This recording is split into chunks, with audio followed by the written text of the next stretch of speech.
मैं जब अपने गुरु के पास गया, जब मैं भगवत गीता सीख रहा था, तो उन्होंने बोला आप सिंधी हो, आप बिज़नेस करते हो, तो आप क्या कर सकते हो कि ये गीता का ज्ञान सिंधी लोगों को, बिजनेसमैन को आप दीजिए।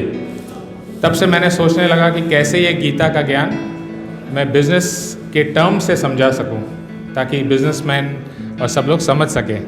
रियल बिजनेस में 5 टॉपिक्स हैं, ठीक है। सबसे पहला टॉपिक है हु एम आई, मैं कौन हूँ। मैं जब शुरू में इस्कॉन में आया था तो मुझे ये 3 एग्जाम्पल बताए गए, तो इतने अच्छी तरह से समझाए गए कि अभी तक मेरे को याद है।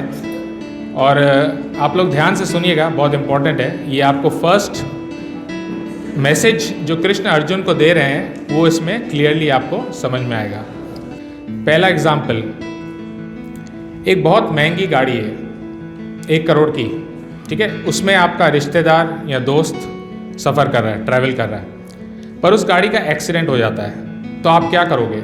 आपके पास एक ही ऑप्शन है, या गाड़ी को बचाओ या अपने दोस्त को बचाओ। आप किसको बचाओगे? दोस्त को बचाओगे, सही ना। मैं एक यूथ क्लास दे रहा था, उसमें यंग लड़के थे, मैंने पूछा किसको बचाएंगे? बोला गाड़ी को बचाएंगे। तो सेकेंड एग्जाम्पल, जब कोई मरता है तो हम लोग क्या बोलते हैं? चला गया, he is gone, passed away, पर उसकी बॉडी तो वहीं रहती है। कौन चला गया?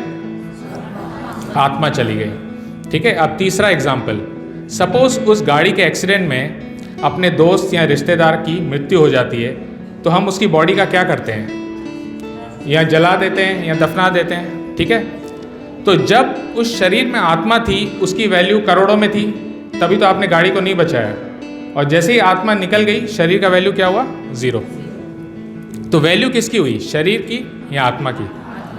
तो देखिए, आत्मा जब तक शरीर में है उसकी वैल्यू करोड़ों में है, और जैसे ही आत्मा निकल गई कोई वैल्यू नहीं। तो वैल्यू किसकी हुई? आत्मा की, ठीक है। पर हम लोग कितना समय शरीर को देते हैं और कितना समय आत्मा को? बोलिए। हम लोग जब बोलते हैं गीता का आप लेक्चर सुनने आइए, आत्मा के बारे में सुनिए, तो बोलते हैं समय नहीं है। तो हम लोग, ये शरीर एक गाड़ी की तरह है और आत्मा ड्राइवर। अगर हम गाड़ी में पेट्रोल डालेंगे, गाड़ी को साफ रखेंगे, लेकिन ड्राइवर को खाना नहीं देंगे तो क्या होगा? वैसे ही शरीर को देखेंगे पर आत्मा को नहीं देखेंगे तो क्या होगा? तो हमारे शरीर को एक पिंजरे की तरह भी कहा गया है, और आत्मा चिड़िया। आप पिंजरे को साफ कर रहे हो, सोने का बना दिए, लेकिन अगर चिड़िया को खाना नहीं दिया तो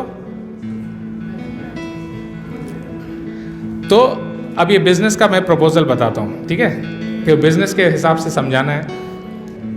अभी मैं एक नई कंपनी खोल रहा हूँ, कंपनी का नाम है ABC कंपनी। पर ये कंपनी 6 महीने में डूबने वाली है, और मैं बोलता हूँ आपके पास 50 लाख है, आपके पास 1 करोड़ है, आप इस कंपनी में लगाइए। कोई लगाएगा? लगा रहे हैं। ये बॉडी ऐसी कंपनी है जो डूबेगी 6 महीना, 6 साल, 60 साल, लेकिन डूबेगी। और आत्मा ऐसी कंपनी है जो कभी नहीं डूबने वाली, लेकिन हमारा सारा इन्वेस्टमेंट किस में जा रहा है? शरीर में। ये डूबने वाली कंपनी में। हाँ, जिनको शेयर मार्केट का आइडिया वो थोड़ा और समझ पाएंगे कि हम लोग किस में इन्वेस्ट करते हैं, जिसमें पैसा डबल हो, ट्रिपल हो। लेकिन जो कंपनी डूबने वाली है उसमें पैसा लगाएंगे क्या? नहीं, लेकिन लगा रहे हैं। सारा संसार इस बॉडी में इन्वेस्ट कर रहा है, और आत्मा के लिए नो टाइम, शरीर के लिए तन मन धन सब। डूबने वाली कंपनी में पूरा इन्वेस्टमेंट, गारंटी है डूबेगी। और जो आपकी डियर कंपनी है, आप, उसके ऊपर कहाँ समय है? नहीं, you getting late, you have to go for wedding. कीर्तन ओके, दर्शन हो गया, हम जा रहे हैं। सो कहाँ इंटरेस्ट है? अर्जुन एक युद्ध कर रहा था बहुत बड़ा, और कृष्ण उसको समझा रहे हैं, और सबसे पहला गीता का ज्ञान यही देते हैं कि तुम शरीर नहीं, तुम आत्मा हो।